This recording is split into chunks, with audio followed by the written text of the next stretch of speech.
This is the initial remote training video for the Nanoscribe GT system located in the Georgia Tech IEN BioCleanroom. If you are watching this video, that means you have watched the Nanoscribe training presentation. That video covered the basic theory and operation of the Nanoscribe system, while this video will show you how to operate the system step by step. As you know, the system we're using is Nanoscribe 3D lithography tool. It is located in Suite 6 of the BioCleanroom facility. When you enter the suite, the first thing you do is log into the tool. After you complete all the training requirements, you'll be given access to the tool. You will see two monitors next to the system. The left monitor is always on and should be on even without logging in. This is a monitor you would use to convert your design if you haven't already. The monitor on the right turns on after you log into the tool. This is the monitor with the software that controls the tool. The workflow for 3D printing with the Nanoscribe is as follows. You start with file preparation, which is the conversion of your STL file, and then we will go into sample preparation, and then we'll go into sample production, which is the printing of the design, and then the final step is the post-processing, which is the removal of excess resin during development. The accepted file type for the Nanoscribe is STL. You can get STL files typically from using AutoCAD or SolidWorks. Bring a copy of your STL file to the computer, either using a flash drive or you can download it from the internet, and then transfer it to your personally named folder on the data, which is the D drive on the left computer. Again, you only do your file conversion either on the left computer or in the Advanced Lithography Center, which is room 1252, which is located next to the BioCleanroom. Open Describe and load an STL file either by clicking File/Open and choosing the appropriate STL file, or you double-click on your STL file and it should just open it in Describe if you're using the left computer on the Nanoscribe. The first thing you see is a preview of the STL file within the Import Wizard. The Import Wizard is divided into 5 steps, which is Model, Slice, Fill, Scaffold, and Output.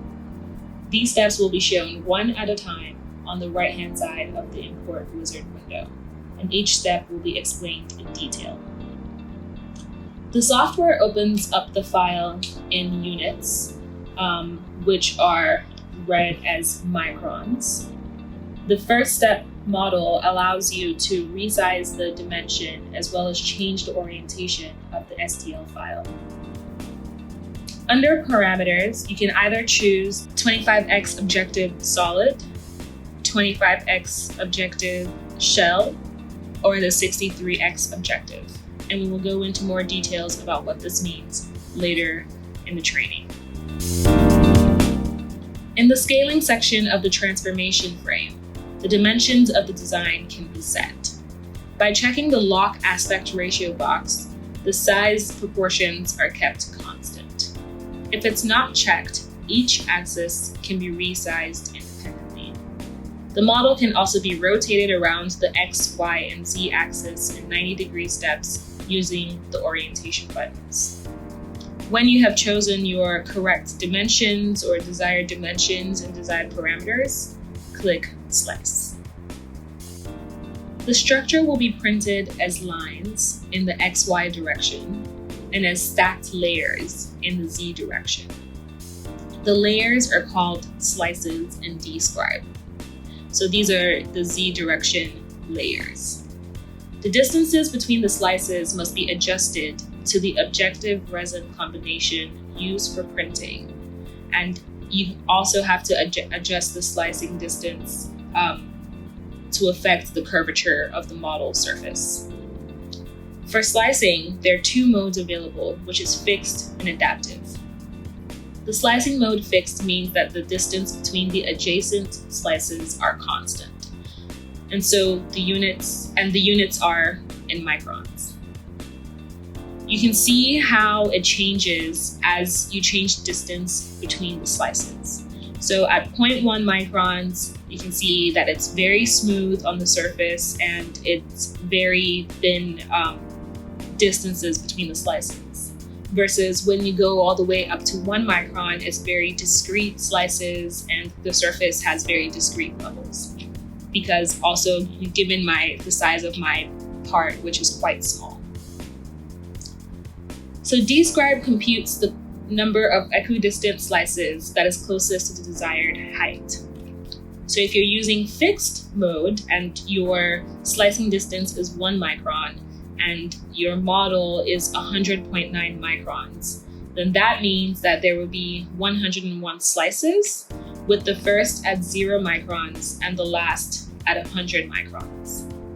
But if you have, with the 101 micron structure, there would be 102 slices. So if you don't want to use the fixed mode, you can use the adaptive slicing mode. Describe uses the surface slope at the current layer to determine the distance to the next slice. So a steep slope will result in a greater slice distance, and a shallow slope will result in a smaller slice distance. This is useful to adapt the printing path to the curvature of the design, which reduces surface roughness. So if you have particularly a lot of curved parts of your design, or a lot of different thicknesses in your design, then it's recommended to use the adaptive slicing mode. So the resulting slicing distance will be in the range specified by the slice distance and the minimum slicing distance. You also have something called slope evaluation, which is meant for models that are not rotationally symmetrical and where steep and shallow local slopes are found within the same slice. Shallow slopes need finer slicing than thin slopes. Shallow slopes need finer slicing than steep slopes to reach the same surface smoothness. Therefore, setting the slope evaluation to average, an average slope for each slice is calculated to determine the slicing distance. If you set it to max, it adapts the slicing distance to the maximum slope of the current slice. Hence, average corresponds to a compromise between reducing the number of slices and smoothing the curve, whereas max results in the greatest number of slices and a smoother surface.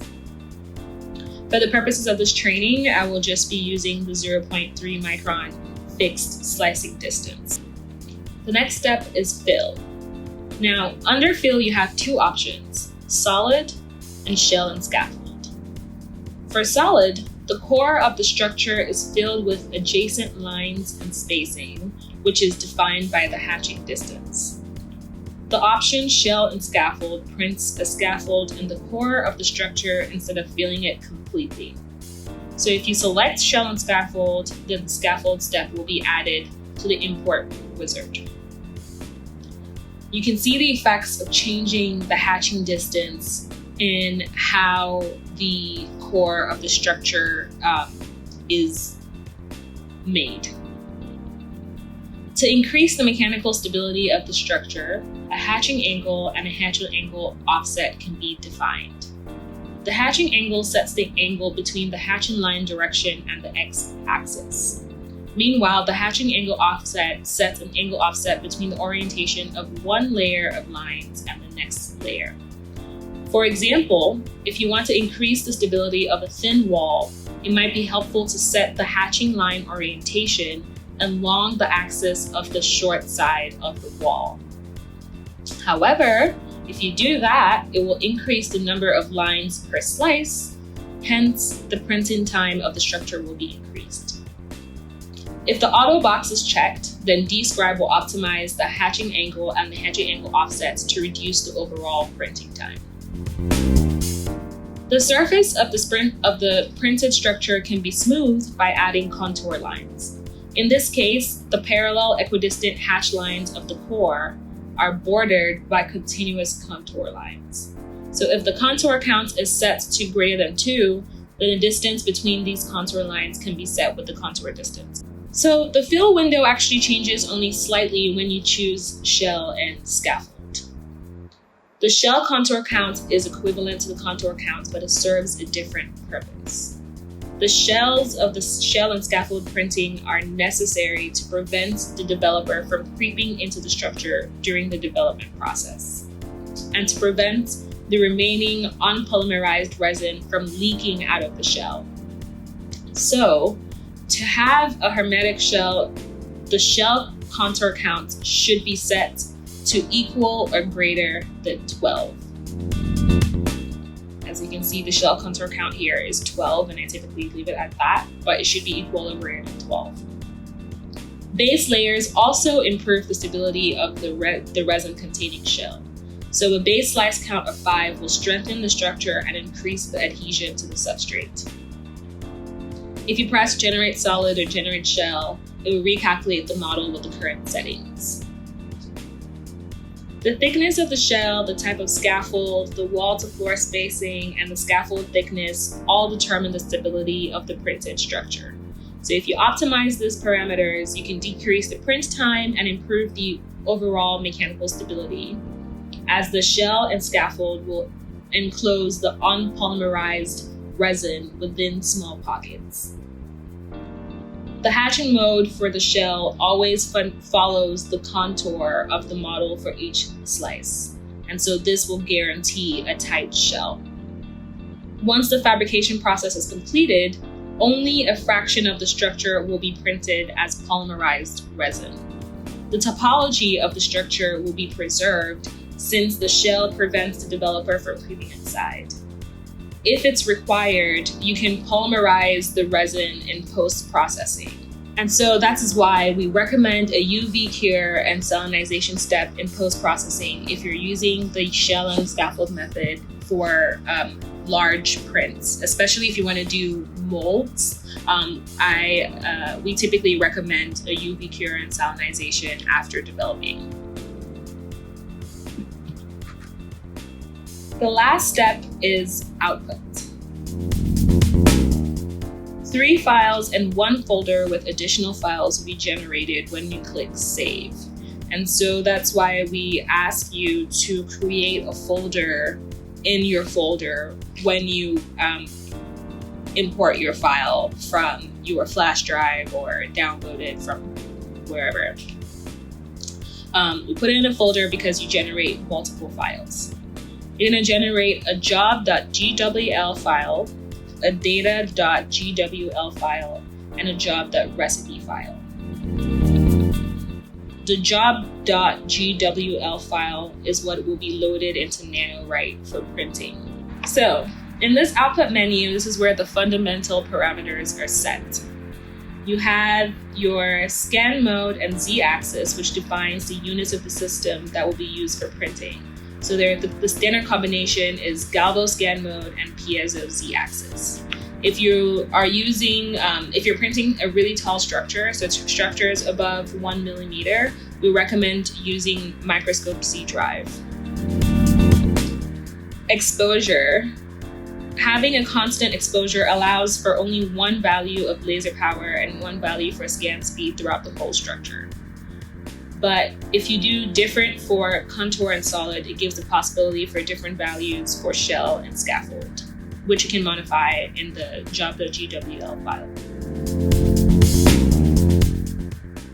The configuration default setting is dip in laser lithography for all Nanoscribe solution sets.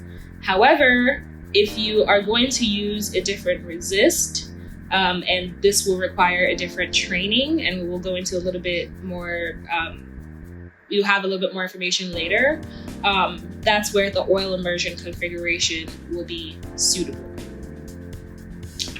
The Z direction specifies if the structure will be printed towards or away from the substrate. We don't typically change that. The hatch lines, you can either do back and forth hatching or single direction hatching. Single direction is more accurate, but it's slower to print. You can also array in here. You can create an array and determine how many you need in your X and Y direction and determine the distances in your X and Y. You can only have a discrete distance. So like you can only have one distance selected between all of your parts if you have an array. So if you want to make a 10 by 10 array, it can only be equidistant from each other. If you have a very large file and you only need one distance in X and one distance in Y for your array, then you can array using Describe. However, we recommend that you create your array in SolidWorks or whatever design software you're using, and then import the array into Describe. Splitting. If the structure exceeds the printing field for the Galvo or piezo scan mode, it can be split into blocks. The stage will be moved to complete each printing block. So you could either have rectangular or hexagonal splitting modes. The block dimension and offsets are defined with block size and block offset. The block width is calculated from the block size, the block shear angle, the block overlay, and the layer overlay. The block shear angle must be optimized to avoid shadowing effects from the illumination cone of the objective, as well as previously printed blocks. So this value is dependent on the numerical aperture of the objective, which the 63x is 1.4, and block overlay increases the overlap of blocks in the X and Y directions, and the layer overlay controls overlap in the Z direction. And these parameters are used to compensate for stage offsets and resin shrinkage during the printing process. So if you're having, especially if you're printing something tall, we definitely recommend increasing your layer overlay to 1. Group neighboring blocks attempt to combine blocks in disjointed block regions by checking their agency. So adjacency. When you're done selecting all your parameters, click Save. The job.gwl file will show up.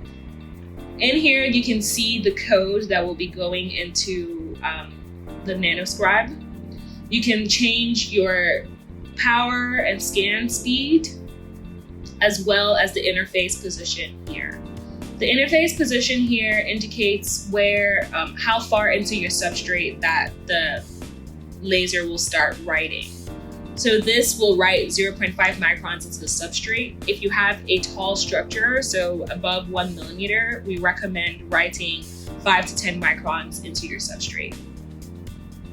The 25X generally has larger powers and faster scan speeds, while the 63X has lower power and slower scan speeds. Click F5 in this window to load the settings and see how long your sample will take to print. Then copy the folder with all of these generated files, as well as your object file, into your corresponding personally named folder in the Nanodata drive, which is the drive that is shared by the left and the right computers on the Nanoscribe system.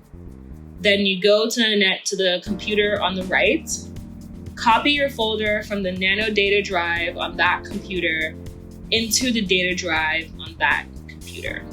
If you run your print from the Nanodata drive folder, it can crash the computer. So please copy your folder into the data drive. Then click NanoWrite in AxioVision, and a sign will come up asking to calibrate the stage if the lower Z limit has been reached. There's a small monitor located to the right of the right monitor, as indicated here. You will see a sign there that says lower Z limit reached. If you do not see that sign, contact the staff. If that sign is there, then click Calibrate. Do not click Calibrate if that sign is not there. There are multiple items required to print using the Nanoscribe. Nanoscribe has 8 different types of sample holders. We offer 5 here at IEN, all except for the multi-DIL, MFCH, and 5+5 sample holders. We also have multiple resists. The IPS is used with the 25X objective. The IP dip is used with the 63X objective. Please keep that in mind and do not mix the objectives and the resists. If you want to use your own resist, there is a separate training for that, as mentioned earlier, and you will need to use immersion oil in that process. Please contact the staff if you are looking to use your own resist or substrate. The multimeter is needed to measure the resistance of the ITO layer on your substrate. The ITO layer allows the machine to identify the interface on the substrates. The substrates that are allowed in the system are ITO substrates and silicon wafers. For any other types of substrates, you will have to discuss with the staff. We have 3 objectives here to be used with a Nanoscribe: the 25x, the 63x, and the 20x. The 63x has a numerical aperture of 1.4 for high resolution structures. The 25x has a numerical aperture of 0.8 and it's used for printing mesoscale structures. And the 20x has a numerical aperture of 0.5, which is used for 2D maskless lithography. However, we recommend using the Heidelberg MLA 150 systems located in the inorganic cleanroom facility, as they are much faster with much better resolution for maskless lithography. So, to prepare your sample, place the desired sample holder with the bottom side facing up. Place your substrate in the correct location on the holder and measure the resistance to determine which side has the ITO layer. The side that has a resistance value is the side with the ITO layer. And place the side with the ITO layer facing up. Fix the substrates to the sample holder using Kapton tape. Put a drop of the correct resist in the middle of the substrate. Remember, IP dip is used with the 63x and IPS is used with the 25x. Unscrew the cover off the objective and unscrew the objective from the black base. Place the objective in the appropriate location by removing the cap and screwing the objective in place. The 25x is to be used in position 1 and the 63x is to be placed in position 3. If using the 25x, place the felt ring on the objective and make sure that the line is above the triple-legged pie in the middle. Then turn the substrate holder around with the top side facing up and the resist facing down, and lightly push the substrate holder into the system when the busy light is off. Now select the correct sample holder from the list. If you're using an ITO slide, which you can purchase from the staff that support the Nanoscribe, so either from Chinaza Obona or Ben Hollerack. The ITO slides are $6.26 per slide. The ITO substrate we're using is the Nanoscribe Deal substrate on the Deal sample holder. So select the correct sample holder from the list, click live on AgioVision, and then turn on the transmission illumination on NanoRite, as it is a transparent substrate. If it was opaque, for example, if you were using silicon, you would click reflection illumination. Then click approach sample. On the bottom right, you see the Z position changing on the little monitor. Pay attention to the position where it finds the interface. You can use this as a reference when you do multiple runs to determine if you are at the correct interface. Next, increase the step size to about 100 microns and click around the substrates to make sure that you're in the resist. You'll see a slight drift in the camera indicating that you're in the fluid. Click Load Job and select the job.gwl file from your folder. Then click Start Job. You can see the laser writing in the resin in the camera.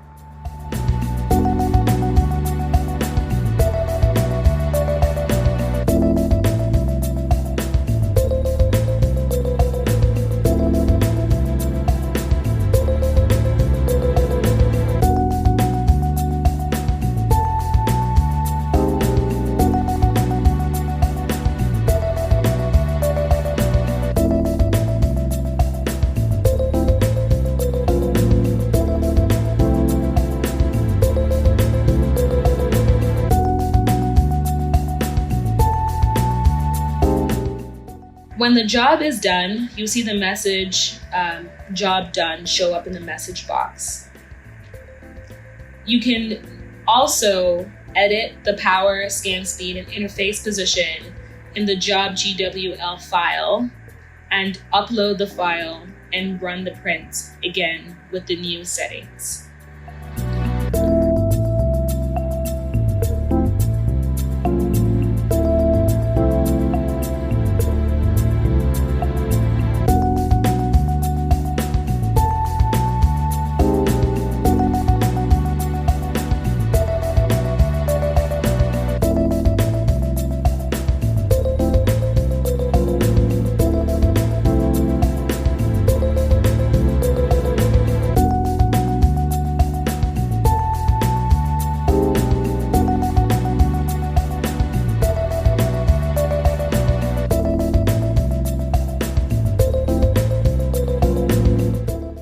When the print is done, click Exchange Holder. Wait for the busy light to turn off, the lower Z position reached message to show up on the small monitor, and for the Select Sample Holder menu to show up before you begin post-processing.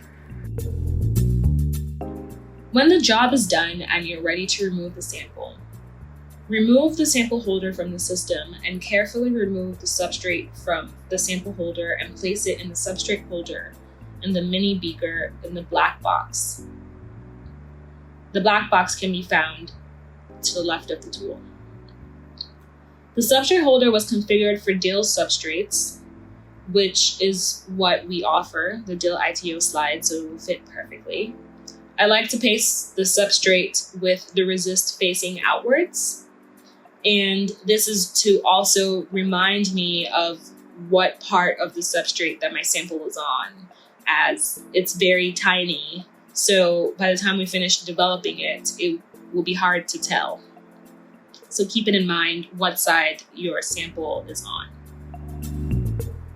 Then put it in the black box and transport it in the black box to Suite 2. This is because the resin is photoactive and it might react with the white light in the hallway.